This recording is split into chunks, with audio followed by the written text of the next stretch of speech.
Thir tu te LPS Friday show ka lo lom ve ka cheu ton tuma hianin pathian rongbol tu thatak mai tunlai mila thu soithiam em mai Jacob Rosang liana pachuau interview na karon nei don ani a thir tu te point in nga hlel kan ringa ton tuma hianin a chanchina ngai nom tak tak thil tam tak om ti kan ria chung te po chu kan in zo chuak thei tura ngai la tin thir tu te point thin lung le ti tak zeta min lo en sakha kan duwa tin kar to phun nom tak mang theu tur point du sakna sang ber kan hlana cheu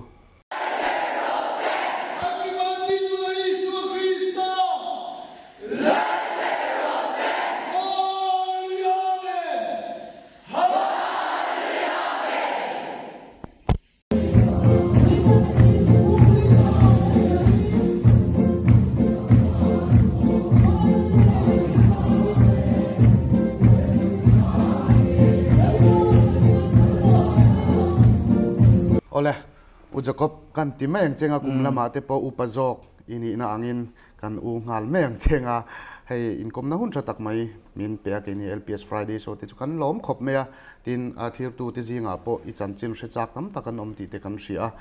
khoilam mi nge ini ti te Synod Revival speaker ini ti te po kan no ria ro pui kan ti he tiang kan kom thei chi kan lom em ani ti kha kan soi phasa duwa ke po lom thu kan soi du mo chan chu ka base phak lova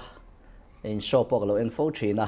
ke te lul tianga platform min han pe ve hi lom thu kan soi ve ni chu alo mom la mai chuanin an in zot chan ngal bor mai tai la khoi engve nga angin om ti te nu le pa te ile nem u le naw te po ni se min an soi sakla ma box sikul ve nga son kan omomo so keima hi chu ka pian le seilen na nia amai ro chu kapu te hi chu khu mi rei ek bulai long kho chok khun dia kual na sang renga ka pui sipai na ka u kan u pa ber le dot tu chu bia te khen an piang thunga ka pan ha thona wangin tiang chu kan nia ka pa hi boral to kan u pa ber nen hian kan survey ve nan boral kum zon de tho in ti chuan u naw paruk kan nia pakhat boral to ti chuan bak chu kan ladam ani chu kan nu in min ladam pui ni ani tak chu ani le nangma I chanchina lut ngal mai tai la I soi inzo omanium po ka shelo wa maro chu pathian ro puinan zel ni ta sela ibul tran na lama hian ti te angrin na lama te po rin na zong khan han kal ngal ta ila nge amai ni no pan lain chong moi lo ni lo se pubiak moi pol in ni ti de kan lo sia khami chungchang vel te po Synod Revival speaker ini ma story shim ate kha eng ang chiange lo ni tin nangma pubiak moi pol ini khan so kan lo sia dan pe chuanin ilam dan po biak moya pol lam dan ba ki thiam lo ti te kan lo sia an te po kha enge mo soi du tam takin nei ka ring hun ren mi lo min han soi sak te allim om khapa mo no pan lai hun hin ui zathak ka tia nia zep thu om lova Dr. Biak Moya Mizorama anron au tira ko shana changa han no chwa khan kan pi le kan pu te kan nu le kan pa te khan an tui pui miau sia ke ni no pang te khachu ma ni du na lam hoya kal thei kha kan lani lova an thu ang om kha kan nia te chong kan telani Dr. Biak Moy pola khana bul chan na lam tak khania amai ro chu ta nui za thla de chu an lo ngai thapalang lo ngai holo se in sok te kan shet thin kha khang la om thin lai kha la ni mo tin chu mai chu ni la ni lova khati lai chon extreme ani en tir nan kan chung le khat te po ni sela ko shan thiang li man ni ve lo kha chuan an va sat thla thin ani sat thla chu she ba yanga tu tharak te thi deng chu hei kan u te po hian chung te song kha sat thla mo ke mani min zom ve lo tu te kha chu khatiang khan hun kan manga amai ro chu kan om rei lova khata khan rei lo te kan chua san le ko shan thiang lim kha khalai gep jok lai kha kan open lai ha thak ka ti lai chu ni ta ni kan chua san to sia ko shan thiang lim kha ko shana kan lut le to box si lova ti chuanin ka soi thiam dan ber chuan pathian ni lo po hi nei mu mal lo ang tiat kan ni no pang Sunday school in khom puite ka ral thira ka ot ve e ma ka chak ve thina ni amai ro chu ko shan kha kan nei lova chun soyang khanin Presbyterian ko shan no pang zai khom nai kan kal ve thin ani aru deuh hian thian te kan nei wang khan tu nei soi kha lam dan bi kha kan nei mo ko shan thiang lima khan han zir te bo ka cha khop maya malam heti hian kut thi kan tia anoi zong le chung zong he oma heti ti hi rang em mai hian kan ti thina khat yang bak lo kha lam kha thiam lo ani chu chu zai khom na ka han kal ve hi kan thian chen khat te khan min buli na ni timayang min lo nui so na nan lo mang ve le ipol chuak lam min lo ti le sia ti khan no pan lai hun chu kho har de wing ka mang senior department kan ni ma lo kha chuan chuwang chuan voin ni Sunday school kal no pangte nun hlut zia te ka ngai to pha mo Thursday le Sunday hi dang lam vak lo ka tan chuan chu lam chu mi khove la chang chuan tun din huna ka ding chho ka ngai to chang hian mo ka thin lung hian nazar ti so hi mangai zual pha thi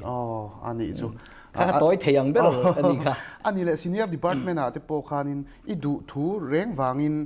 Presbyterian in lu ti vel te kan lo se dewa ka ka po kha kan chung ko he ko shana ka lut ma sabera mo ko shana ka lut ma sabera kan chung ko yan hey aming han lamare bang mo chu ka shelawa khati lai kan volleyball hi ka khel thina min kai shoi tu hi omani kan venga son ko shan upani to nge a chu upala ro chuanga ni ama po he na she to lo hial mai theye in khom tu he mi ron som thina ni mi som lui deuh thina senior kan ni lai hian ma se kala zaka tu ma kom tur nei lo pol chok background na chang kha chuan a boi thla khop mai amai ro chu ka chung te tu mai nan zom ma khan zan khat chu ka han in khom ve ta arwal hianin ka zei lo khop mai in khom khatiang ang in khom bo ro ka la cheng ngai lo kha kan ya ti chuan ni lai zan ning ka she in khom puya min suai kha ka dai ri ka keule chia lo ka she to lo ti chuan atuk pathian ni a ama vek chuan Sunday school a ka minga je tir ani ka ta na lu reu khop maya ti chuan Sunday school a minga je tir ti chuan mau bok a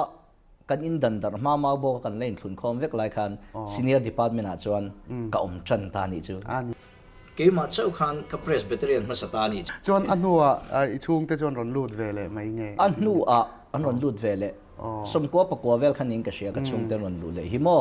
chu chuan ma bok school veng ko shan kha ma bok ko shan train an in danga chu mi kan in dan kum chuan nget pa ngai tak chuan an ron lut ve le ni chu ani le enge atir lam ti teng ino pan deuh lai khan re theina wanga mi mu sit te po kha i tok ve na sa ni ten kan no sia khan te po kha soi du chin in ei ti mai te ang a lok thak tur chin i sia tang chi te po ni ta se han soi le ye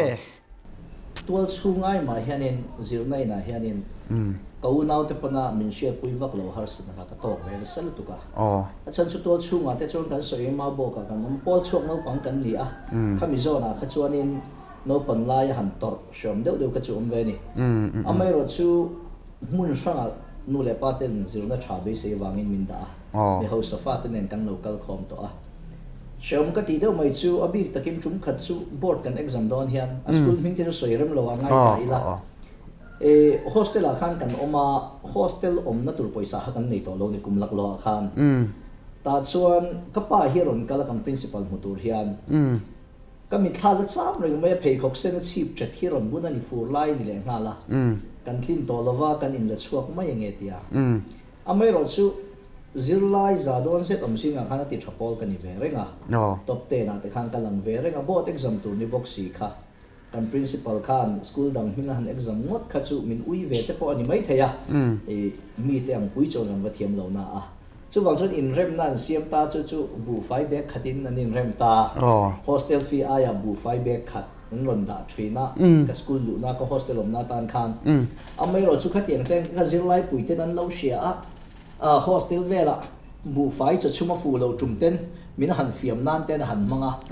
a hun lai chuan a shom ve khop mai ton nu ka ngai to hian ani don in no pangdang in nu le pa te nan tlo ni visiting day ten ha le mem line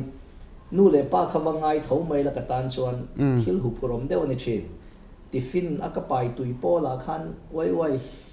pai tum hi chogai ti thei hiu thia chen khaten a hun lai mi alu paratha ti vel rom pai thin sia khatiang vel ta khani a soi tur chu a om no la tin khami ba piala ma khan pakhat lek chu ka shia thiam thei dan tu chu no pan lai hen birthday po hi voi khat ma kan nu nau kan rual bok nen kan nei ve lo kan lom ve lo oh no pan lai thian ho in ko ma kan in ti thei na chu I birthday a min som la ka som ve che ti vel khan ya khat ti anga som na tu nei ve ni alo ta kha chu thian ho zi nga po kan tlang tla lo shim shima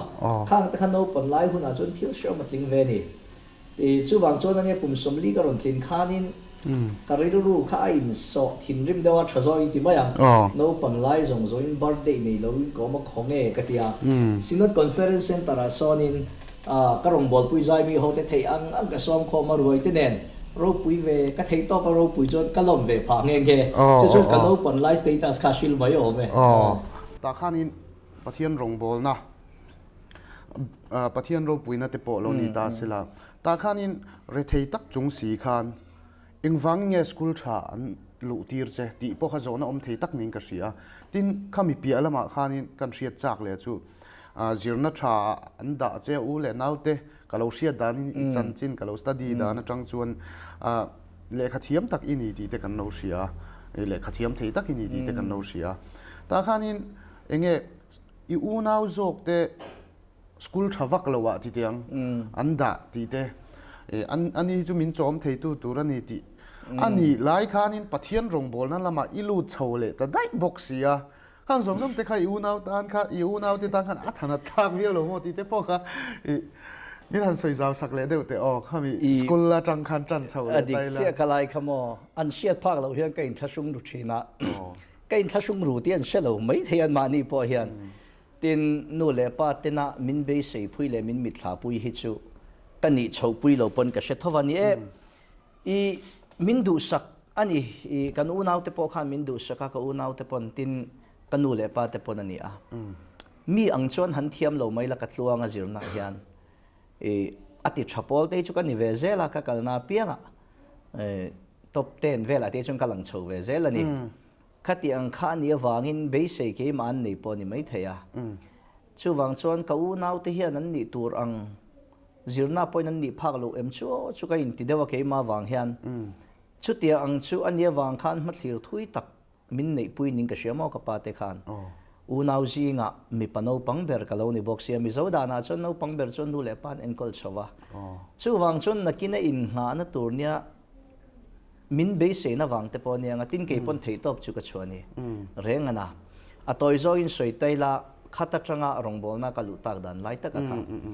pathian ko na ka don dan hi amak lu to ka voin ni thleng hian rong bol tur hian full commitment ka pe khimo ala rei lo lu to ka achan chu ka thin lunga hian min rong ka bol reng lai po hian ka thin lunga hian in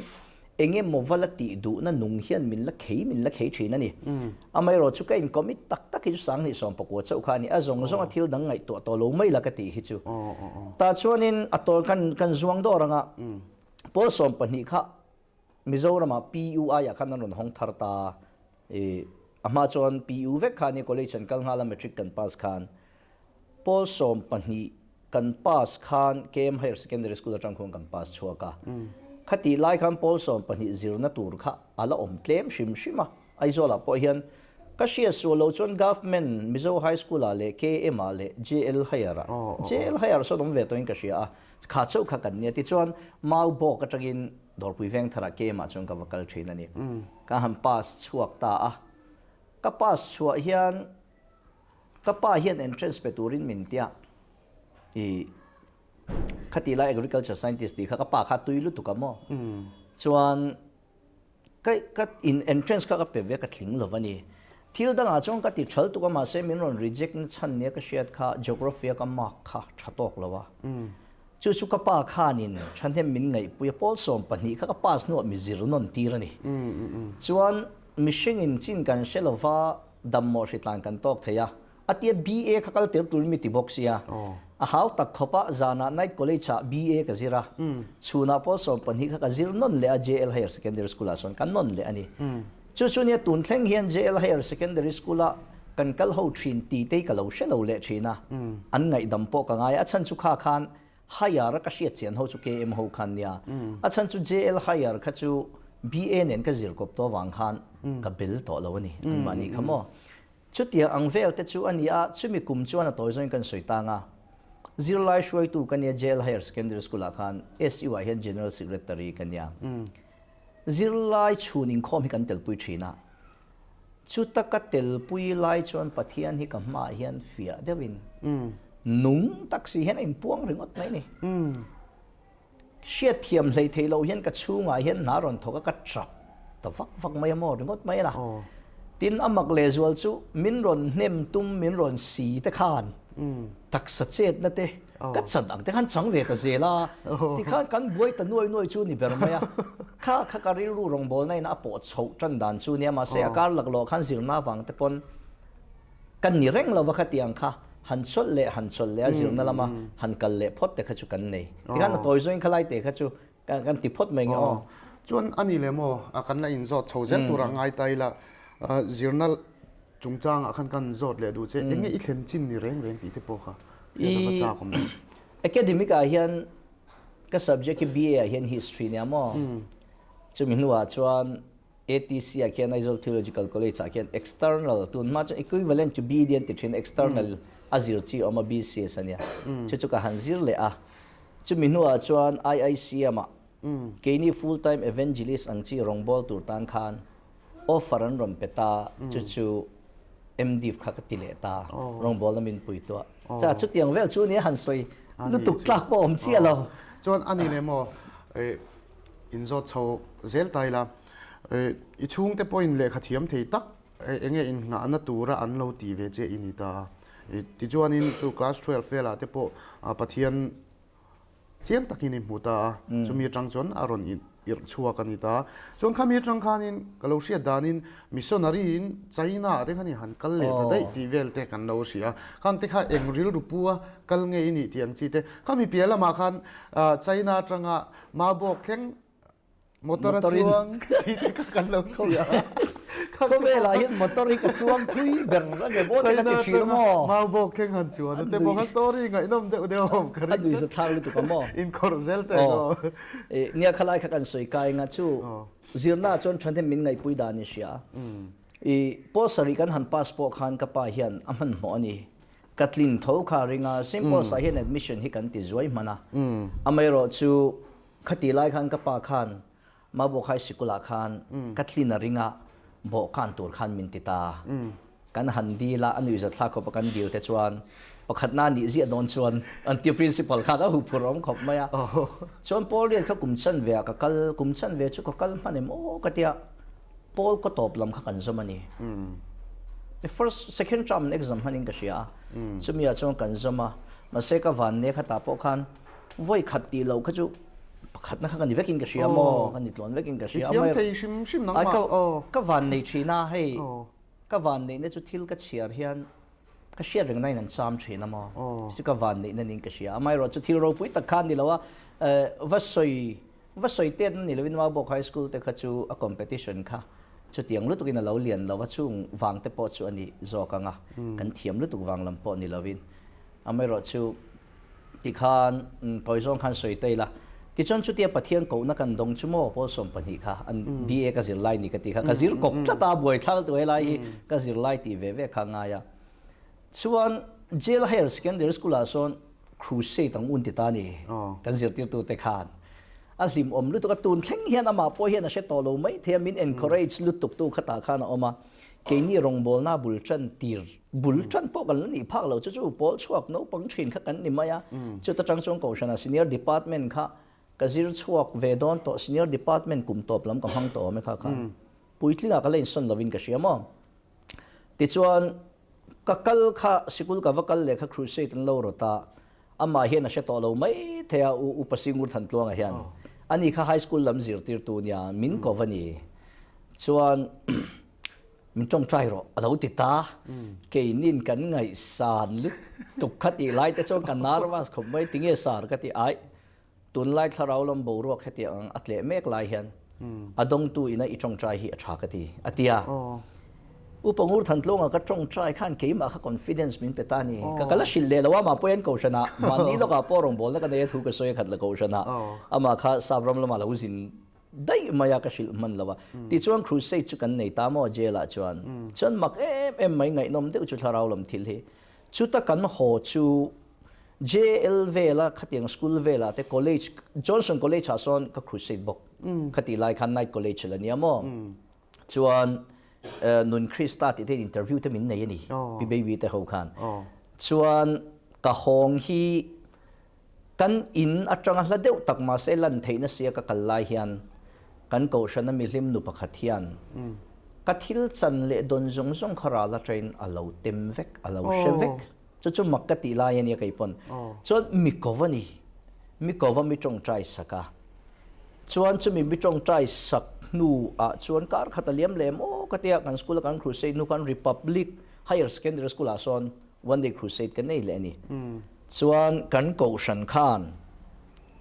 เล็กจ้านะทุสวยนะหุ่นมินเปตาเล็กจ้านะจันขัดทุกสอยอัตุกจานะใจโกชันครูเซดตันบัวใส่ตาอันพอช่วงโน้ปังชินโกชันน่ะลุดzilte Sunday school no pangnun zia pa man phalo kan ichung khan mindu sak em kong caution shoi tu te khan khami zan caution committee khan automatic in pulpit rong bol to min hlang kai top mai ni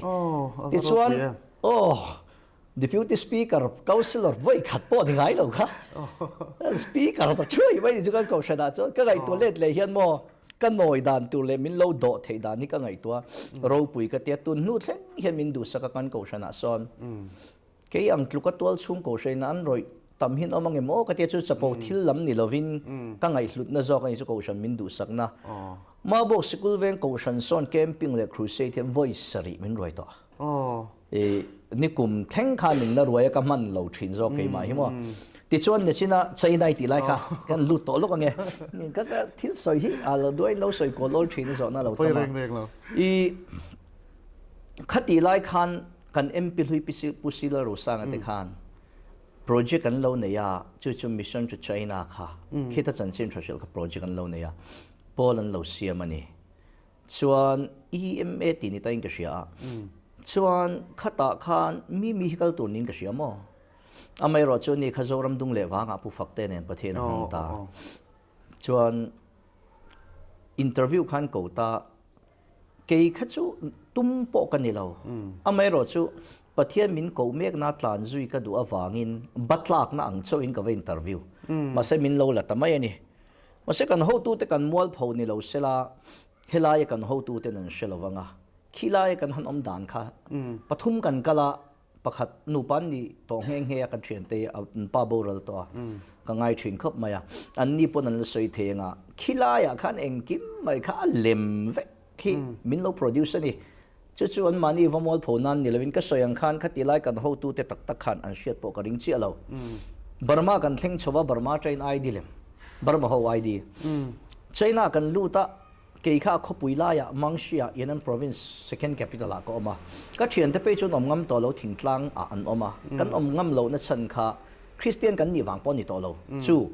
engkim mai visa om lo passport om box lo thil lem chu wang chan chin thra awang ni lo thil dik lo ti awanga man ni khan hlau ta ni he ka soi chongai lo ni chu thil om dan khan ni ta chu wang chuan kan thian ho kan in ron khoma kum khat contract tan ti khania kum khat veling ko om tling lovin ka sia honaram chang kha ka mu ta ka wangin a ho ma sa ka chang mai ngi ka ti ta ti chuan kan ron ho thata engma airport kal nga mani to lova kan tan khan security tight sia bar China khapui lai li ber a map kan en pon Yan'an province te chu ni chu ta chang chuan ma bo khi motor kan ron chuang kheng te re nga ni chu le rui hi mo kan rui sek lo kan ni vel mai o tiang vel chu nia rin ai na thui du khop mai han ngai tu la motor rui ni ta chuan in kalang ka chu thiam to lo mo akar lak lo khan ron so zeu kan nei a tin long te kan ti long leng ang deuh hian voi khat chu kan chuang em voi ni khat vel khachu kilometer ni khat vel a bak lo chu motor ngar khani maya he ta China train kan ron tlana Burma border kan ron luta Burma ram chung kan ron tlang le veka Manipura kan ron luta han ngai tola Manipura chagai zol chuan po araya dik tak chuan Burma zong kan tlang ati chuan ka ni tha chu kan ron thangin ka sia ti chuan ma bo khi kan ron thleng ta mo tiang vel te chu nia chu ta ka ron thlen hnuwa chuan kapa hianin wala rongbol zel du pon le khathiam hi tha ati le a chu BA ka graduate ma kal kania chuan kapa thu kha phurwak lovin ko oi le ni ti chon lekha kha ka zir zom le ta phot ta khan ka chol le ta wangwak ani chu rong bol na chumo ani chu chuan khalai te a khan pakhat kan bel je wanga college ka kalna kha pathian ruat ani mai theya sangban college ka wa in admit le a principal kha khati lai khan upar zat lai kha synod revival speaker alo nia chumli vel chu a program a hang ka tel ve a thu han soi chok zau chang te po ka nei ve khami china khan re bung mai ko ani chu angai nom thei hle me chuanin ipian thar tran tir vela khanin engemo soi mai angchi i testimony angchi te po du khop lo na deu kha omin ka sia i soi thei chuanin min han soi sak le te i mo mak deu chumo tun nu yang ka ngai to le ta tun nu a chau ka sia thiam thil om ni rei deu hi ka dam lo mo chu BA le posom pan hi ka zir kop kum pathian min ko don kum chuan i kha pathian tharau kanuna in puan don awanga a thlenga ni ti po kha hun line ka sha thiam bik chuang lo dam lo satlia ka in ngai tun nu hian ka wa sha thiam chawa hey kan mi zo pastor chona kan ti ina pathian in la na mu tir tak wang la ya a om dan a sha thiam lova a chang chon ni kum lam ni te na sia a mit te tung zong ten omi na sia kel tlamai te po a ot ngoi a ama kha mishing kha na zo lova pathian in puan na kha khatiang ang khan tharau in puan na tak hi kan lo zo lo wang hian ti sa po lo lang thin ani hiat ti kha ka ngai toilet phani chu kan soi tum chu kar khat chung hi engma ka lut thei lova chu pathian ko na ka don hmal ani chu engma ka ei thei lova ka ei ya piang hi thil te noma niam ka shel aron chuang nga zel ani top doctora po kan kala kan be dong ani ka ngai kha tha to lo ke po kha chuti lai tak chon pu fak te kha in she pha aga in she phachi in she chiang pha mo pu fak te kha pathian in ron mang ta fak mai kan ram dung le wanga khan kalve kha tha kan ti ta ni amai ro chu kan vakal ve a mishing hin lo tam em khopa zandar sari in khom tur khan chon hudar thuma kan kala kai ni po chu chon biakin chung chu soi lo he taram thar biakin pon loi lu tuk stepa kan thu to ni achan chu zanin khom tur khadar som pani aten kala ti khan silipar ten hu chian thu na tiang khan ya chuan ta chuan kadam lo kha ka chaw khop mai chu po chuan po na kan thu ve a mak hle mai ka te tun hu ka ngai toilet po hian pu fakte khan dam lovin tam lu tuka mimal chuang ka khoi thei to lo chewa ta tang hian ban ka pharang ka ron tong try na ti ani khatia ti chung si khan mak deu chu hei an thita atu nu thlengin rei tak theng khan kan in shia zui pa a bodyguard kan ti mai thim pangaya sam sei deu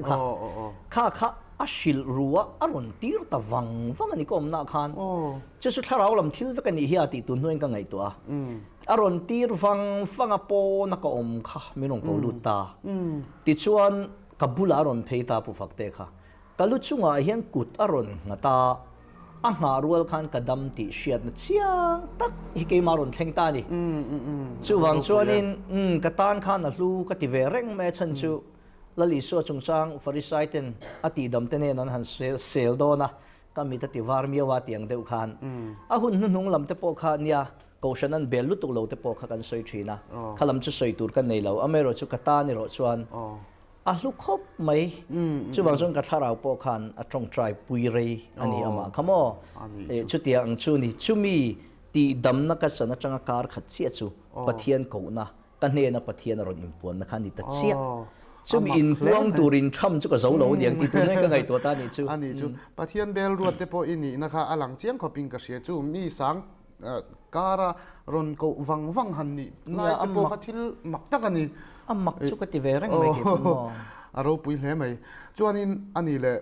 in zo chhozel tai la ngai nom thei kop me Billy Graham nuaya hianin pathian thu te po izu zero ti training enge model te po izu nei ti te kan lo sele zela kan te po kha i soi chian thei deu chun eng tia zu kal nge ini ti te po sia ta cha kom riau me ka van nei khopa ka basic phau ba pia lamania Billy Graham Evangelistic Association hianin hetiam conference Timothy's conference an lo po sai thina ram shang an ta in chen chok thina ni chon ke ni kalka kal thum khanin Reverend Dr. Walal na kam malak na ni per maya chuan sino speaker hi pathum kan kala chu pusang lugraral te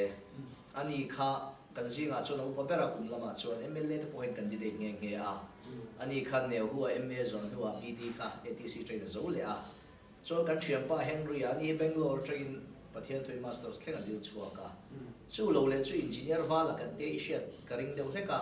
I ti dam rong bola te ne na leng pui ani ka show original chu ram na so mo chu ne kan pali in kan kala ti chuan training program khan I ber maya mun danga tanga local chu pastor ve kan ni a Pastor Bill Graham dam lai a thi ma lo khania ma se akumo upat to bang khan video conferencing angin ani chuan unaron mang avoi ti vel chu ama takero chuan ron in lan thei lova amai ro chu an ministry a poi mo ber alok lok chu ron langa tan resource person pathum te kha Reverend Dr. Paul Newman ani hi associate evangelist Kenya nga chuan ni ta se additional speaker kan tiang tur vel ani an ministry a khan chuan an director Reverend Dr. Gary Copper USA train local boka chuan chu lo le chu Reverend Dr. Robert Canville long boka ani phei hi chu Pastor Bill Graham an vui chung khan atong try na pang nung ber tu ka YouTube pa han la oma Donald Trump patene na thu thleng kha ta thu phak khan ni chu tiang chu ne kan training program khan ni pathian zara min han thleng ne khopa ai zo kan chua san don ni atang khan mau bo ka tang airport kan pan na thleng khan eng kim kha se so khan 25 kan ni top mai chu tiang khop chon min en kol ne sinot true thawin ni sinot a yes an ron di la ti chon an rem ti na kal kan ni pathian thu lama po ni se in chi ana te po hey Billy Graham hanti te kha chuanin hey aro pui ngal tho ta ni na taka chuanin ka tiang thlenga izukal theite engkima thiam na lama te po ni se enge mi pa ngai tak mi changkai tak in lo ni chho sim te po kha enge tar lan le sim te po kha thain ka sia chu mi pia lama chuanin hey tun la ya te po som na cho loin in dong ta ni khoi hmuna po ni se engkima into soi ngai thla chakin thalai tam takan oma tin nangma bik tak pe chu ai kan milar te zinga po ni se ril ru ha na nei chi sang thalai te zinga ti tiang anga te po an bel pol takinia chu mi chung changa te chuni le khabu te poina kina kale zon don che hi chu da thapot taila chuanin sinot revival speaker ini dana kha engtin nge ilu da nang chi te kongte hau takem ti te po kha in forzel phot te ang ka zo le I chang chin zela khan lut chhozel phot te sinot speaker ka lu don hian mo amak lu tuka pastor ka ngai san te pon nianga ka ron ngam chin hi ka rona mak deu mai chu lut lowang an titlat mai ni a chan chu ministry angemo keima rongbol na ka kalpui dan ang emo ka kalkhan ka circle kha zau dok zok doi min shet pui ni mai thei an ming te po kan soi chu chak viawa ma se soi chok lo mai la chon dur tlang no ta hian kan crusade ani chu ti lai chuan Sino speaker lockdown khania 2019 kha 18 zok ni chu 18 ania chuan skula kala thok boka kha khan nilo skula ka thok kum chan ve tangin program mangin min ko wangin school kha ka ba cholta chuan durtlang no ta crusade kan ne ya chuti kan nei lai chuan an la don ti kha ka sia karil ru kha in kha pa in swal ta ni chu chuan kan ron kwalta pastor ho sang kha tu nei kalang hian kalla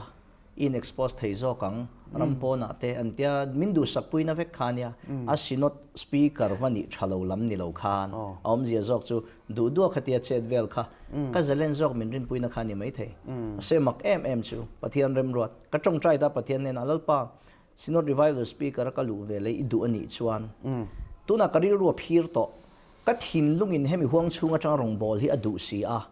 ma se kami ron te hena ka thin lung ina adu le karil ro om mek I on ye ka shiate min nem nge sak turin pastor then khat kan rona chu mi kal zong chuan thuron min pe box si chu wang chon tuilai rapin ka dinga chu wang chon ka om na turani chuan nangman chiang takin min mu ti ro ka ti tani chuan mak em mai chu mi chan na chu lo lang ta durtlang no ta rong bol na kan nei me kan crusade ta chuta kan minister retired Reverend H. Lorin Moya kan sinod moderator te pon ito kha Reverend H. Lorin Moya te nu pa hi nu le pa nga ka en an ming po ko lo ka pa kan nu ka ti ve kan nya Reverend H. Lorin Moya khan eng ma ka soi po om lo khan Synod Revival Speaker deal na tur form te kan Caution Secretary ten an lo fill up ve tur form te ke na ka fill up ve tur form zong kha ama ngai tu na chang han alo la chuak vek ringot mai ni kha hi ti la ti hian ti la ti min ron pe a kha ta che khan ka tong trai chan na kha ka muta ka ti ta ni chu ka va soya wange mo thuron ka va pe ka wange mo ani lo le thuron min pe tur ka ti a wange mo he thil hi lo thleng chu ni se tuilai rapin kala ding rengang amai ro chu tuilai rapin ka dinga tu ma suggestion ka pelawa tin tu ma ka va si mu bok lawa ka va beng war bok lawa tin karil ruput mang po ka sil ve mi lo ania chumi kal tlang chuan lalpan ron tin hi ka ti ta ti chuan chumi chuma ka interview te chumo ka tlin hi ka ring lawa nui sa thak lu to ka ka achan chu speaker changlai ho kha kan soilok ngai nui zong atang speaker changlai ho khan interview ma sa ni chon ke ni kha akar le pa interview tur kan ni wang khan ka lu ta kha buk lu to ka kha mini khan an interview lai khan an interview zo khan mi ron phone ta hey speaker changlai ho interview hi azo ma si a nai vai thowa interview man chuan voin ni ati theye ti khan mi ron phone tir thut ta ni ke kar le a ka interview do na in ngai khan kar le a ni lai tho tron ni chon ni lai ni a ka in met fa yanga ti zong mo khat yang ani lai khan kar khat la nga kha mi ron ti ta thut sia ka lu buk ber lai ka la me lo lai khan ni box sia chu nen chon in ti nal man to hek lo ka valu chu committee zi ga mi pakhat hian ka la sharega khat yang lu ne kha pulpit ai ding do na mi min lo ti kin hi kai ring lo reng le ma se nia ka fel wang ani lo ka chak lo lu to ka wang zo khem pathian hian kai ka ma mo ti sia a mi te ka ang phak ve lo wangin nor chop ka ngai ti te sia chu wang chong ka kong tur lo ruam mana aruam mana khan ka wakala ni berang chu ti khan kan ho tu te du sak zinga khan an khong ai zinga kan tel vele ta hlo ani chu ani a thui ma thi ne mo chuan in tu na hian in team ming tele member exam mi om ti te po kha toy fel de upon ni se Bethel Revival team kan niamo kan team hi a member ang hi chuan kan tamama se rong bola wazin chuak active hi chu kan tam theilawa a chan chu pariat vel hi kan ni maya pasari te changin paruk te a program azirin khom puya te hi chuan atlang puin mi pathum te ka enjoy om tira chuan crusade le camping a chun lo ngai tam dewa pariat te kan kala a member lu nung chuan team member hi somni pangal somthum in karvel hi kan omrenga kha kanin ban lectrin man te lo in rual reng lova nang tun tum chu kanin tia tiang vel chu ni ani le mo biakina va soirem lutuk lo ti mai te ang nang biakina chuanin soitur chin kha chu clear tu te pon kan se thiam tur angai taila pathian hi eng angin nge idor thin ti hi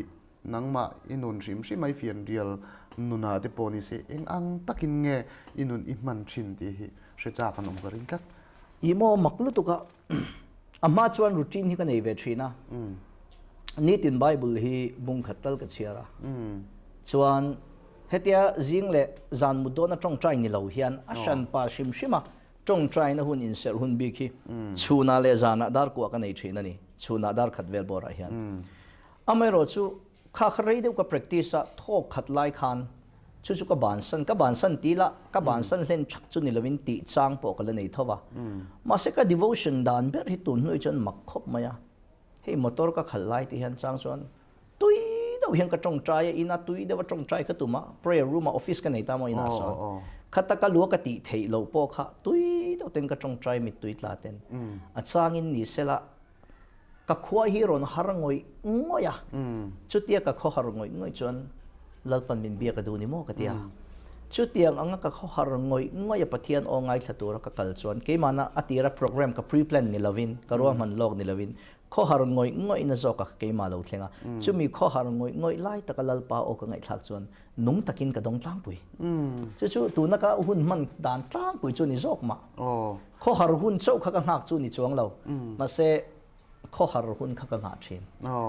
ani chu mi kho har chi ka ni shim shwa ani le mo hei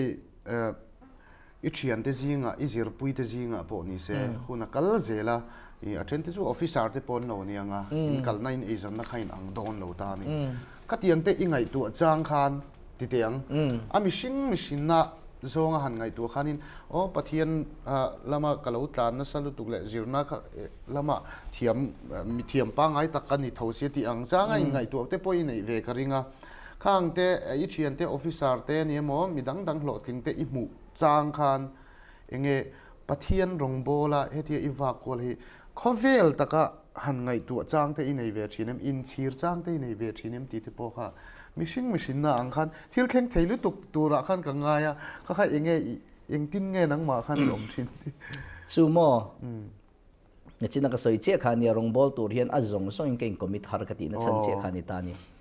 ai in chir zong chuan ka in chir ngai chuan ka shelo she ti zong in chong ka madang in ka sia feelings po dang in ka sia in chir zong chuan han in chir ka nei lo ma se she ti zong e ro chuan enga mo chang chuan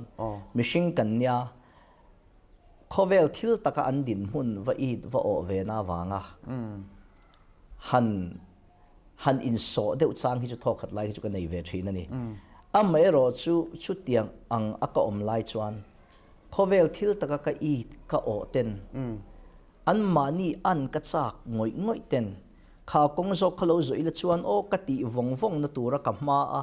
hlim thla angaron in tar lang thin mishing te khan dar som pania zan la ya te dar khata te atu ka te be dong te wa min ron fo na min ron au chang lo thlen hian chu thil te chuan ka thang ka kong zo hi ka zo so lo ni hi ati ngai to na min ron pe thar le thina chu chuan ke ma khan zo zel poi ti lo na turin chak na min ron pe thina chu wang chuan tu na chuan kha khom to lo chan chin tha wangin kan engkim hi nei na ka ngai to zo kan ni chu hun lai chu om ve kha te khania kan se chak deuh sim boka chuanin ani le hei inun sim a hianin pathian rem ruat te po nianga ka tumlo zongin ka kwal me zon na te po amaro chu pathian ro puinan zel ni ta sela hei email en pon nangma mu sim I thala ka ni mo nangma bel chiang chena an mudan tang pui chu tlang wal smart ti anita ni engtin nge mi pat mei chiat na zu le sa chu lo da thari lok taila mi pat mei chiat na konga eng angin nge nangma in ne thin kalak lo ani mo thil min ron ti boi lo po ti la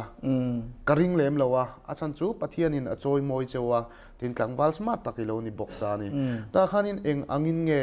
khem na kha nulakara ni mo engtin nge ilo ne big thin ti te po kha shedu tam tak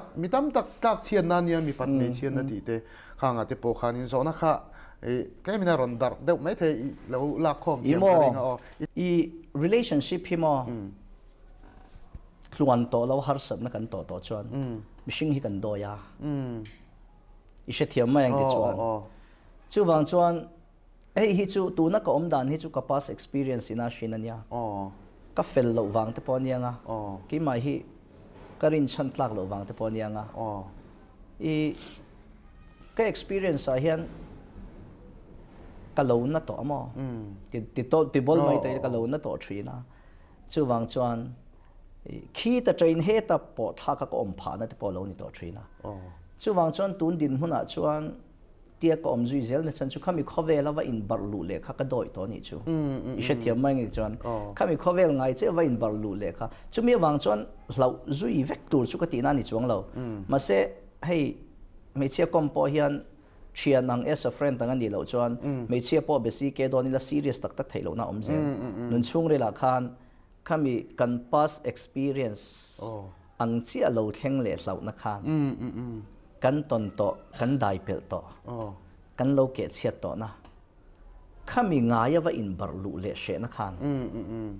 chu midang ni lovin ke ma ni fel lo wa pon yanga khami she na khan min kharun drive to ni chumo aron shuai ve to tlata chuan nia imo 60 te rui thei thil shim po hi ni se mi piang thar to po hianin ti pal te rin om reng theilo te chu an nei ve kanga ma se mi pian thar lo poi mo na nia chu lai tak chu mi pian thar tak tak to chuan zana thil ti se atu ka shom nei na khat nga la she le zel tura in siam chak lo na zo khan ke ma ni lam thareng theilo mai la min ne a chon nun kha rong khal ta thina chuwang chon apoi mo ber ne ka shet lai tak chu pathian ni shet na dika kan shet to chuan kan ti sual theilo wa ni lo ti sual chang po kan nei amai ro su ti sual awanga she kan tor na nat zia kan shet to wangin chumi a she non le tur ai chuan chat na kong khalo zo theilo ni fel wangai to lawa chung re la khan ni non le shom non le ngam to lo na khan nun hi lo shoi thei chu chu ni bering ka sia ke pe chwe ka chak lo mi chak lo ber hi kan ya kong en ki ma hian ka ti to pa ma se ka chak lo zia hi pathia na sia ta wangin ka chak lo ber lai point ka chunga hian nung a ron da chumi nung chuan ke ma ngai to na le ka chia le tha shet nei na kong di ka min shoi thei to lo nu a po ka chunga hian tharau nung ron da chu chuan ke ma na kal po duila kong dika kal theilo ni kain sia ton ho po kal lo theilo turin ka chunga hian thuron soya chu chuan min nor kal thin chu wang chuan apoi mo ber chu ka soyang khan pathian riat na dika mina sia ta pian tharna tak tak nei chuan ati sual thei to lo ni lovin ti sual nak muna adin lai point ti sual awanga ril ru she zia tharawina sia tir to na khan ti sual non fawangam tir lo chu chu poi mo ber lai chu ni top in ka sia lai chu mo ani chu chuan han in zot chho ta zel tai la mani chu kan thian pa nei kan ti tia kem kan soi zaw lo du boka e kolgal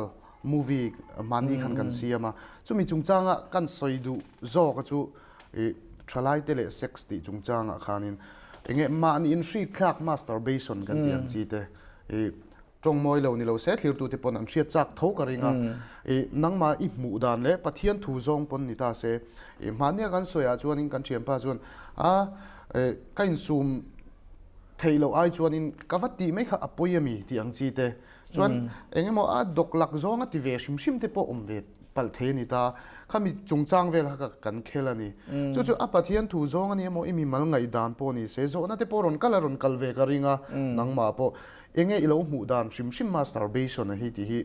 tlang deuh shek rokin ka zot du che ni chu o apoi lo tura ngai la o so de lo se chan ol de wadia so hi chu ke di dit mu na in thil chan har yo ma se doi zip lo ta ila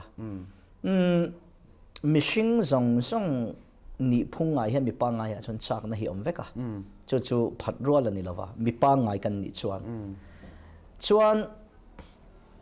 thil hi a thabber oma ma se a thabber kan tlin lova dot tu kan kal hi om ta ni amai ro chu a dot tu kan kalawang hian a dot tu ka kan thil ti kha a thata ti na ni chuang lo thil thabber oma a thabber kan tlin lo hian a dot tu kan kal thin a dot tu kan kalawang hian a thabber kha a thata lo ni chuang lo chu tia ang che chuan mishing nun phunga tan hian thil thabber oma chu chu ti lo thei ani ti lo thei a thabera ma se kan ti lo thei lo adia wanga kan kita ni khan a thata te wa soi che chong ka ngai chung lo amma ero chu a ayan sa zo kan ti lo na turatan thil tha chuang lo in kan in veng ti nang tia ta kai chong ka ngai ta apoi mo ber chu addiction stage hi oma engkim hi addict thei ve kani pathian thu tang kan en chuan kharawa mi a kha chuan an nu na suala te te la chu chu hebraizia ka po kan bua kan taksa kan tharau kan riru apu masil fai ominatia chumi apu masil fai a om tur chuan tharawa khana tak tak alut tur chuan mishing ni phungpa ngai om velom kan ti poi nok thin chumi chin te chuan chang fiam ring ka sia chu ta tang chon an ngai to na khalo mang ta mai se ngai to na ta tang chon mang ta mai la thil reng reng hian thiam lo min chan ti ruk na an la nei chuan an la thalo thil tha hi discuss boy ngai lo chu tu na po masturbation kha kan discuss ta enge hei hi poina ni ang hei hi enge a poina ni ang ti a doubt zo na machine na nei to hi chuan alo poi thin tui kan inin discuss ngai ngai lo bong tu te kan inin discuss ngai ngai lo zu kan in chuan zu aswal lo na soi ho ngai to chu tiang che chon tu nei soi lai masturbation po kha ati tu kha iswal setan na thoni kha wati lam ka tum lo ka soi tum ber jok chu kan thil ti in keima ni a zo na min pek to a a poilo thei dan soi mam angai to chuan thil hi ti lo tlukalom lo ti khan chiang mai em a tha mai ani le mo rui lo chung changa tem kan zot le du chia a tang puyang chi hi chuan a boi thla ka nga ko sam bi ka ti le thela tai la hei rong bol tu te a po an soi le thin chu ani po zu in alom marukin na in theilom ti te om thin ani hei hi enge achan ne shia ta engtia invent chi nge problem atin to ni e ringmat po hi ko san a in man le zu an tam to ni hei hi enge ilong hu dan te po ngai dan tam taki nei thea o imo nia aum zia ber chu khovel hian min nek na tel tela chuan kan ril ruput pang a firna du tuina kan ti hi anek per shet ta chuwang chuan changkan na pakhat nia kan hria thi thil pom zam thiam na nen a in zom tel tela kan khovel a hian a om dan phunga chuan rongbol tu ni chunga khatiang an in man te khatiang an ti te khan engte kan tiang man lai chuan sual lian puyan ngai kha tuna chuan khatiang thil pom zam thiam na kha changkan na nen kan mebel to wangin changkang ni du na khan ron hring ta ni pakhata chuan phot mai na chuwang chuan in hetia ang thil kan ti tamber hi chu a chan ber ne ka hria chu du tuina kan tla cham tel tel a ko ram pum huwa pangpon anianga kan in en rem thiam tel tela chu chon mishing min ti zalen tel tela chu chon ron shin chuan mai chu wang chuan rong bol tu nun kan te na le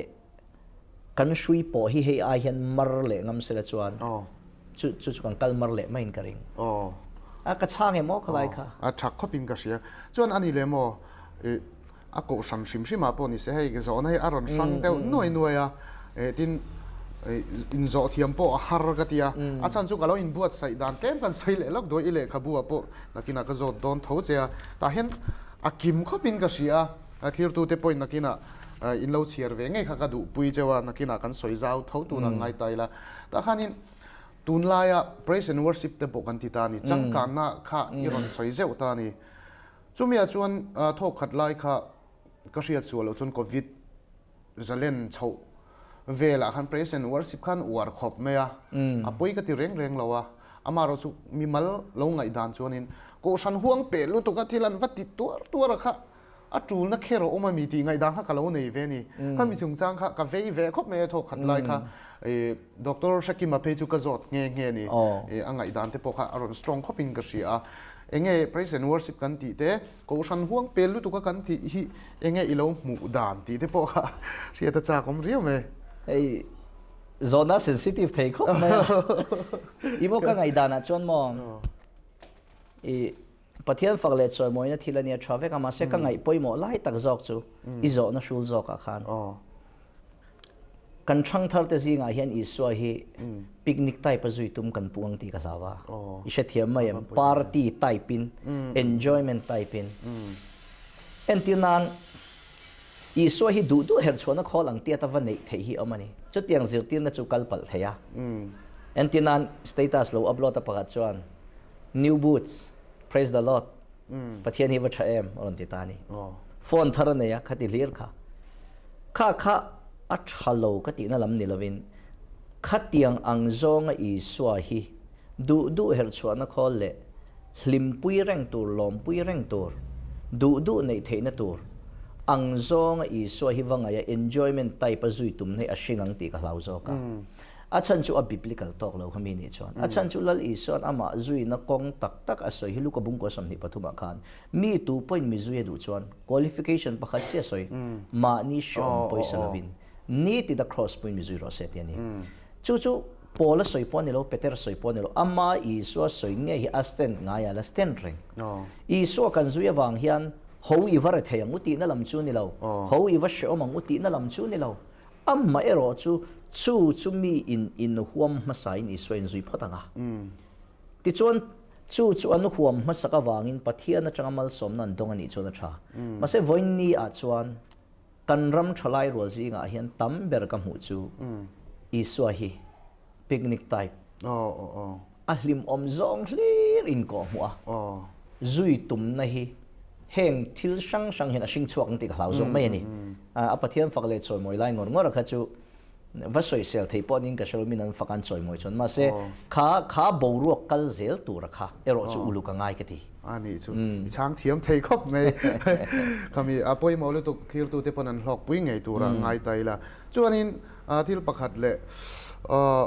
hei tun lai te point social media te pon run hmang tang kai na sata an ming mer te chuan soi lo tai la hei enge ko shan ti mai teng pathian ming lam sia nisin khanin pol chuak in ni dan te po ilo soi to a khami e experience atang te po ni ta se hemi ko shana po tui zo lo ti te ang social media ron lang vak te po tam takan to ta ni heng te hen a pathian ming chon ron lam ve ang loi box sia ama ro chon ngai dan kha adang hlak ta ni khami chung changa khan enge an ma ni a pol chuak an ne mo tu chumi pol delete te pol oni ta sen tinan a sang te pol oni ta se kha ngo kha enge ilo mu dan hei hi sa khuana hian avakal sual thei om ve ti te po kha thil om thei tak ni ka ria ngai dan kha inei ka ringa pol hemi a pol chuak shim a hi enge ilo mu dan shim te po kha a poi lo tu ra ngai tai la o pol chuak kan han tiang chi hi mo Mizoram chung thil chak pol oni lova Mizoram in a Christian na kan don ma dai te po khan church history kan nen chuan ko shan chan china chan lo thleng dai to ko shan lo ti boy na sa to en tin nan edi za somnga le pasari vel a te po khan a hun akum hi ka soi sol mai theya montanism zir tir na ten ko shan lo ti boy ema I so lo kal tur te lo puang lo ka pe puza tlang a lo kal do na tia a zir tir te nen an hua ka soi du lai tak chu pol chuak kan ti te tro bula chuan pathian thu du da wang ania pathian thu an du a pathian thu an tui chila an tharau lam nu na tui hal boka chumi ina pol chho nei a shin ani amai ro chu poi mo em chu pathian thu hi do thei nei na zui lo chuan pen sual pui ol thil kan mu le kan don le kan chan ang hi mi zong ina mu a chang ve amin pom hal tura pom chi ni ngai lo nga angai thin chu tak chu pol chho na sing tu hi ni ta ni atira chon pathian pol na te pathian o te an she nge yang wa she lawang wati sak thei pon ni lawa amma ero chu khatiang ang diak kha adong ve lo le chang ve lo tu te a khan ron pom ron hu ve hal tura an be se na hian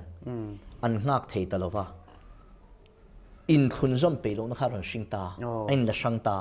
ma se a sang han om tak kha chuan khatiang ang thu ringot khan min lo chom zo le chung si lo adong tu te ngei po kan pol chho chan thu ngei po khan rei min chom zui le tak thei chung to si lo wa chuwang chuan a pen hle a eng moni ngai tu chho chapa nun shoi kholo thei thu dap chho chho kha ngai ta a chu chuan pol kha shoi ta thina chuwang chuan pathian thu in tharawa bul chan ti sa zo atiang hi a om tam thei don ani hi a ti ka ngai tu na om helai e chuan chu poi ka ti dan ber a tro bula chuan pathian thu du pathian thu tui hal nei na shinani ama ero chu pathian thu reng hi pathian o ka shiat ang te min pol ang te min mutir ang te hi ka limpui ka tuipui ang tia ta mi zong hi tuipui ve tur be se nga lo tur do theina nen kan ngak tur ania chumi do theina na azui lo chuan pol choron singta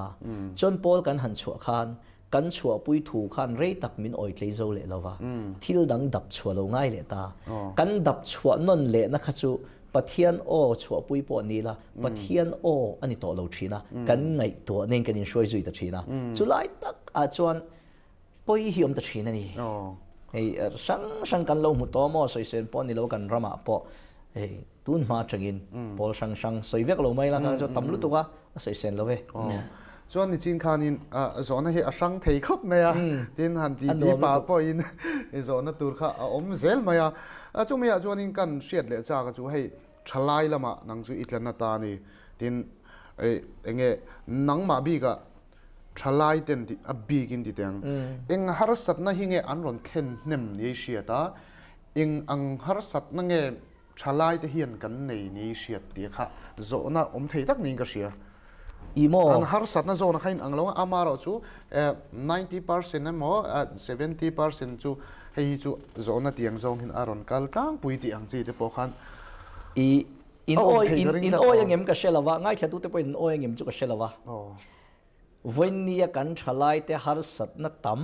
berle an mang ti ang tu le depression kan ti te stress kan ti mo ri ru ha na mang an na topic na zong zong an ron thlen a chan tam ber hi rui hlawa ni lo sex po ni lo relation ani hi ka ngai to thina ke ma bi ga chong ka ngai to thina ke ma po ka tia hey relationship a har san lo tok to te kan lo ni ve to ta thui tak soi lo tai la pathian hian khamia wang khan an mani motivate tur hemin dania nga ka tia thim ve ka changa eng clear dan hi kan soi tum chan chu enga tinge chu tiang ang tak chong relationship a hian kan nat a kan khom mo phe ti ka ngai to na om ta a chan chu ka ngai to na ber lo lut ta chu hey movie kan en influence te hi ni ngem o ka tia atlang puin romance movie en na sa pi hian sensitive leng halani a mei chia mi pa hian hey in ti hlum mai ang chi te po suicide commit tum min phone tu poi an tam a big taking covid life hi chu tam lu tu mani chan chu en phut hei to si lawa in len po thei lawa in rin hel ton na oma chu thalai te na har sanan ron thlan tam ber ka deal nem ber chu relationship ania chuan chumi chu a chan ni ber ka sia chu ka soyang khan kan thil mu kan mitina a en kan mu hian kan nun hian he malu tuka en tirnan Korean movie kan lo en ta ni an romantic turu theisian film a hian a lemin an changani lemani kha ma se a lema an chan a lema kan mu kha keinin a tak khovela a reality world kan han practice ta ni serious main chu chuan ke ma ni kha min ti chel lo zo ta chu wang chuan kan nat pui dan hi tun ma zong zong ain an na to ta i rui thei thil ti reng po hi an ti chan bul chan na ka zo hian relationship ri ru hani zel chu wang chon hei a root cause ani hi a bul in chan na ni hi a tu na kan har san na chu ka ti deu ke ma bi ka chon mi dangin an deal chu ka shelo mo chu tiang ani le chu an ron zot na sa che tun lai chon phone number in fact top te hi om to lo ta kami bi ka khan clear tu te po har san na tam tak nen om karinga khang tak ta khan engting eron be pop don ta che sela Instagram bi khamin soi sak khrim shim la ka duwa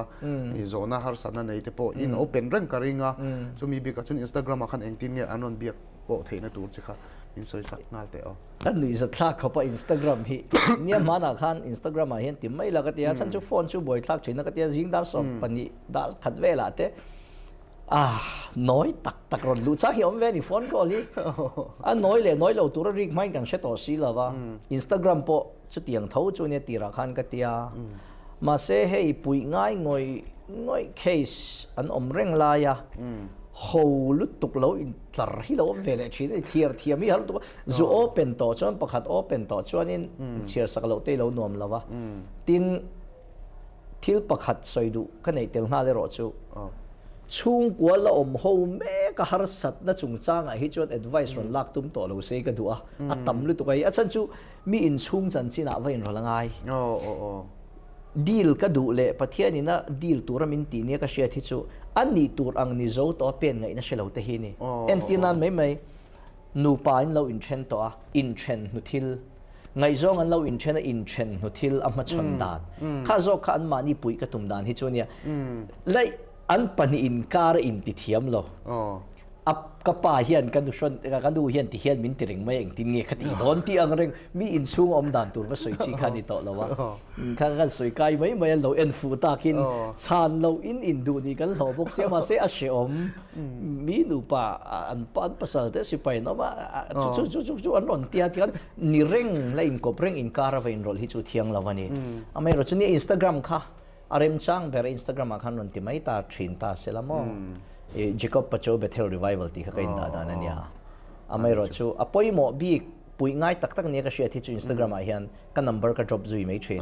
a chan chu message in chat reng te hu na lo he ka har sat nan nei dan zir za dar zirin message kan zu share hian pui ngai tak hi chun om mai tin le khabu kha hele khabu hi amani pui tu turani hi inzot chhawngal tai la engtika easy ange ti te shero ti hin noi ti hin ya ai mani khan ka chiara hei ka du de pop me ti te ang status a po ka mang na sa etin alo chiar tu te zinga po hei hi engtia lei tu nge lei theina om em ti te menon zot te khan om nual me hei hi engtika ibuat sai nge chuan lấy thế nó ôm em tí thế bộ đi mua sấy đàn nó trăng khăn miếng ăn sấy giàu sắc lấy đâu là cái rin phá bakin pathian in malasom về mò ở voi ni kan chunon to zo vek to chút tiền rồi chu tu na hian enlarge leka revise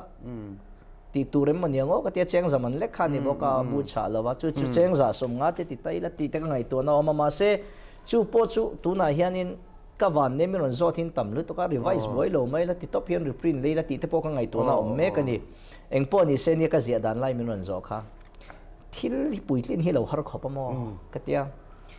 hei hi atira chuan pathian hian zan ka mulai hi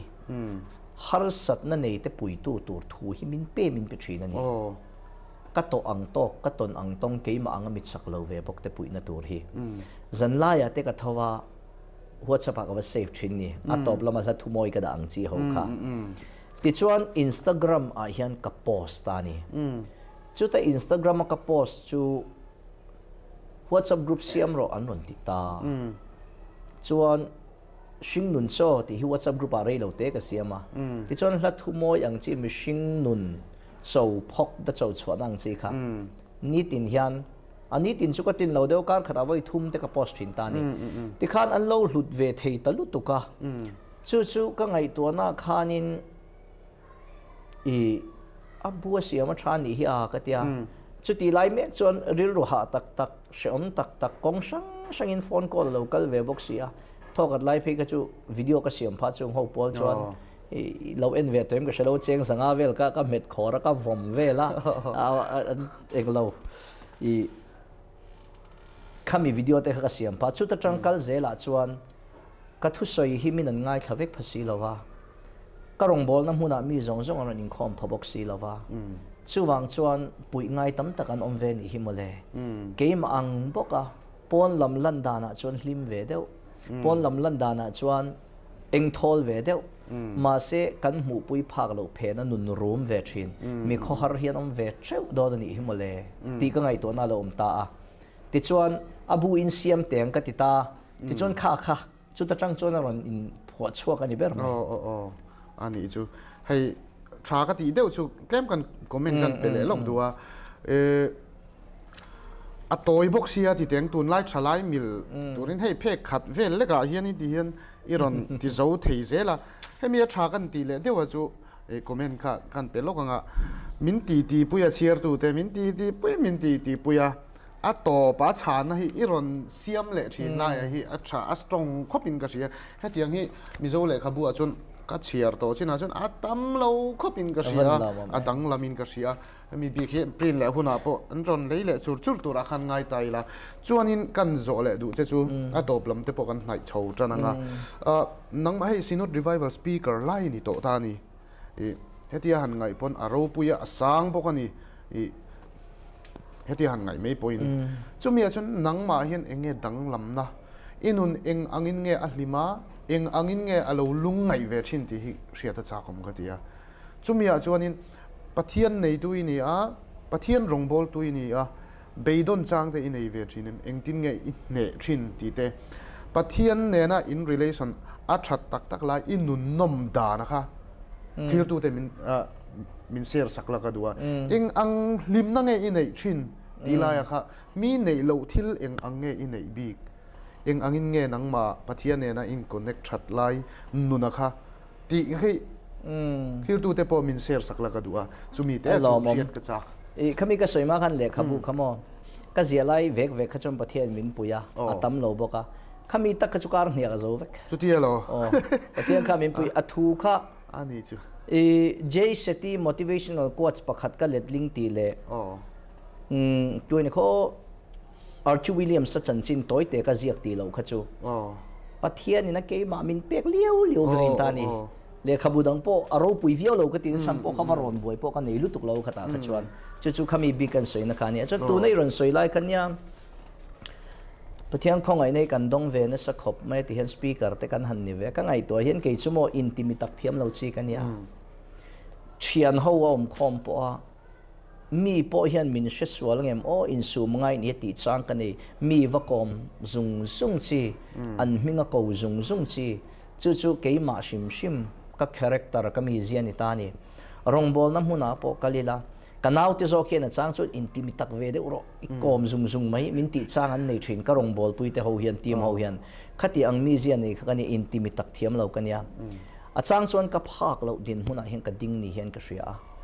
ma se ka phak lo din huna min din tir tu hi khongai na ni boxia khongai na em chu kan har ngam boxi lawa chu chu kan ni phung hi ni a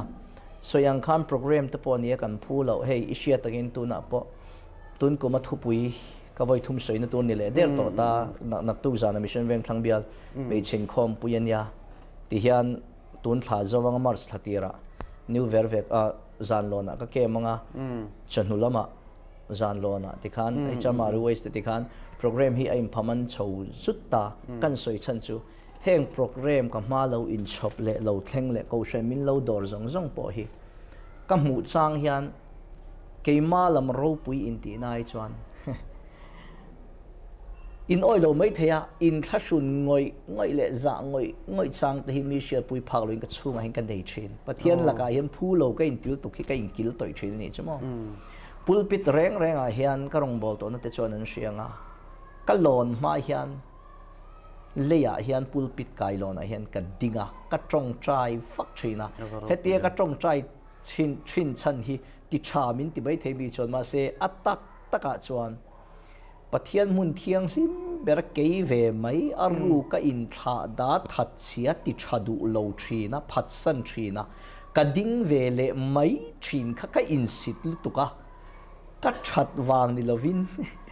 e ka tai ma ka wang tong trai po di lovin ka nun zok fel lo lu tuk khan tong trai lo thei lovin min siama khami huna khan ka lon ma in rap tak lo ni in shet nei min tong trai ti thina ni chung te chu kan soi kai chu ta chuan nia i soyang khan speaker ka ni chung hian ke chu ka soi oi mi kho har chi kan ya van ram te hi ngai vak chang nei chi kan ya hei kan thiam pa van sai lo ni mi zi in ang lu tu kan ni po hi van ram angai hi an hau min hau thina ti mana khan kan soi kai te lo na akarong bol ti sang ni phat kan ti te khan ala lar ma khan kan bol ho to ni dui zat khang lu tuk chu ai pe chu na nui hi zat ka ri ga lai pui tla ka train ke tin mau bo ka ron chuk tha thasik lai tan sil bia ki da hon thu ka soi do na cho po ei lawa zai turin kan som theng hil le ma la ka gai to le thia da khang te kha gai to kir chu chu kan bur tran nai ka soi tum chu tiang chon speaker te ni ma ila mi kho har chi kan ya kai phei chu tin chen le rual mi va kom zung zung te lo chon at tak akom bil nei lo chi kan ya top mayang chu wang chon veng chunga ni se kalo kom ma sak thin te nen kan kumalo in thlau lu to ka wangin kan han upat ve deuh hian kan in kom rual talova chu wang chon har sat na ka topon kamal tor thin ta ni i se thiam mai ke mai in focus ngut thin ta in chung khura ni se u naute an lo indang dia to a mal takin kan lo om ang to lo nia khatiang huna khan hlim na ni emo lom na ni emo lungai na mang an na eng po inuna lo thleng se mania hian azo chin hi om mani in kan hlim manin kan mangang manin kan lungai ang chutiang ani awang chuan mi te hriat pui phak lawa nun chung rila ruma zan kamut thei lawa enga tinge o ti a room vong chang hi kanun hian alanga lutu speaker nun chu zalen huaw reng tur pathiana lom reng tur dam thap reng tur anga min humai thei teu lo chutiang chuan kanun hi voin ni thleng hian pin dan chung rila hian ruma tra ni la nei thin a chang chuan ka ngai to na hi a bing mu pa hei van te hi lo chimang min del mayang a ti ngai to thei tur khopa topic te po hi kan nei ve thin ani am mai ro chu chutiang ang hun har saber mang an thak beralo khen lai po chuan nechina ka soi chi kha kat sak na in keima mishing theina in chung ma chon tur chuan kat sak tok to lo chuti lai tak chuan kat sak tok lo ti shetu pathian tharau ka kol ve thunga chu tharau jok chuan katlin to lo ti sia in ka chung rila hian ka mishing puiten an siat ve tur ni si lo ma se ozoi te fia tak si hian chang le ro min ron ti tu hi ka nei china chu nen chuan kan palzam ve le thina ni ka tia ni ka palzam ani lo kan palzam vele thin ni chuwang chon min zona atel chi alo na a soi nge ka du chu mi tam tak nu na ponia kai lok du na ka nei chu pathian shim hian leilung adin dana hian mit chinni zelin min din thir dan chinni nei zelin voina po mishing hi kan la om poi ka ti thin chu mi dang mit mei thil thalama chon mit mei chu kan inven sak tur ani mishing kan ne kan nun ho na na poimo ma se mani zalen na shal khopa midang mit mei ven te hi min ti shom na chu kan thir thiam shet thiam na kan nei hi ngai ka tia ka soi zo tre pa khalai ti han soi lok nga hei then khat chuan pathian thuan soi te pon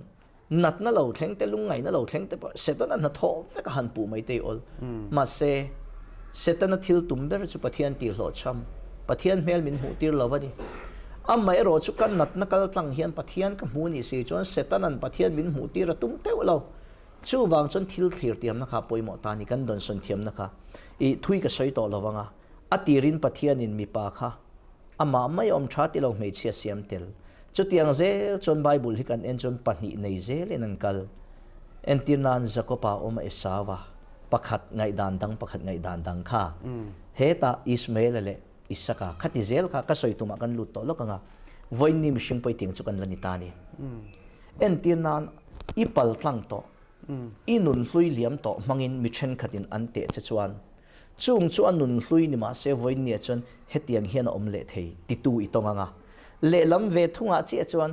hetiang khi ni sia ma na chon tiang khatiang khani ka oi thei lo ti tu i tong bokang ka sei tum lai tak chu le khabu khan toy tein ka zia ka mishing ta na hla om chu min she chiang tak tu te ni lovin min she ve tu te hin hlom thin ani i she thiamem a she chiang tak tu che chuan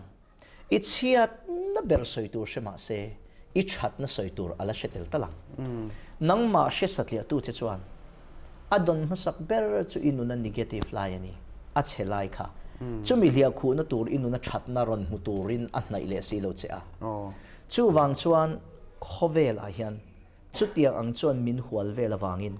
rong bol tu nun po hi mi ten ka soi tum wang nia mi ten eng tin nge min ngayang so eng tin nge min khirang hei hi mo ye tingem ti lawangem ti mai ngai to na ten kan nu na phor thin apoi mo ber lai chu mi zong kan ti lom thei lo kan clean don bok lo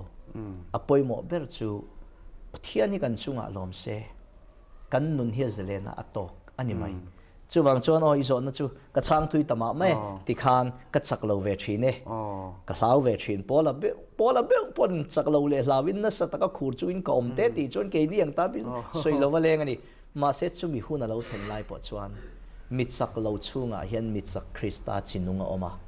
chu chuan a hun taka ra aron chua chu ra chuan min pen tir le thin ani ka duan ka thui ani khalai ka chu ka tui lai ta ni a lo mom hle mai hei ka lom khop me u jakob ba hun te po in nei lo me ma ti teang voin te po I hun chep takara takin I ron kalani a min ron ngai poimo sam ma hei pathian rem ruat te po ani in ka sia ni kum khan in now zing I mean in number I chanchin vel te kan no zo ta kan no zir chianga kum kha kan tum char che amaro chu arem thei tlat lo ani kuma khan ti teang kumina hei kan bultan na lama te min ron kan platform min ron thut sakani a kan lom hle ni ti kha kan soi duatin thlir tu te shim hei thlatin hianin pathian rongbol tu ropui tak te kan ngai san tak te kha kan ron kom chho to dona chunga te po chuanin thlir tu ten tu nge kan kom leang ti te po kha kom chak ke ma ani kan platform ron thu se in ti te po kha in nei chuan in mi lo silula anon kom zel don ani ti lai po kha kan soi do chuan in a top nan at mi pui ka mang thana tur hi min pedon tura ka nga ya du le ti khan ka tingal soi saknal ka mang thana tura ta na ka du chumo ka pindan chung ri tong trai na ti pathian in min pek akom hnunga mi kha ka lo chiar lok ang julai chu til pakhat lok in hei hi ka lo chin chia ro mak ka ti khop nei tu na po khan hei hi ka chia rang ka ti lai te ka na tu ra ka chia rang ka ti hei ka lo chin chia khania mak ka ti le chia zok wei dol bi hei kan chia rang hei hi tha ka ti lu tu ka ai on hingal ro se a shan pa in atlang kom na ta de ngi soi du tiang che kha angai to lawa ngai la hei hi pathianin ina son ka soya in trong trai room ka neya oh chuta ka trong trai lai ngai tu chua chop ni lo tharawa min pek thu ania kha kha kanun vong tu ka hang pha kha kha ni mai ro se hier tu te po alo mom hle mai hei kan ron chiar do na hei ka lo chin chia wang kha ni makati hle mai kanin thurwala moti te mai turin o kami kanin mangcha mai nu jakopa income na hun thatak mai min pe kan lom hle ni ti kha kan soi le do ni chu chuanin tir tu te kanin mangcha nan ziak tu tangkom na thu hla ti ania phek som sari pakhat na hen ujakopa ronzia chu nge mai hi ka ron chiar sak don cheu ni ka pin dan chung ril tong trai na nang theihil tur khop che hlimna min pengai su la nang ne na ka buk ton ngai tur khopin tu ma min hmangai tir ngai hek su ka tra pui le tur thil hmangin voin hian mi ti hlim lo la mi tui tla chung po hel dan min zir tir jok ro van ram ka ngai lo ruk na tur khop leimal som na min vur lo la i lo kal le hun ngak le lo khopa mui ngil ka dil hek lo che kanuna hian nang hi nang ini ang taka nung reng tur ero chuan kamamo che ni lalpa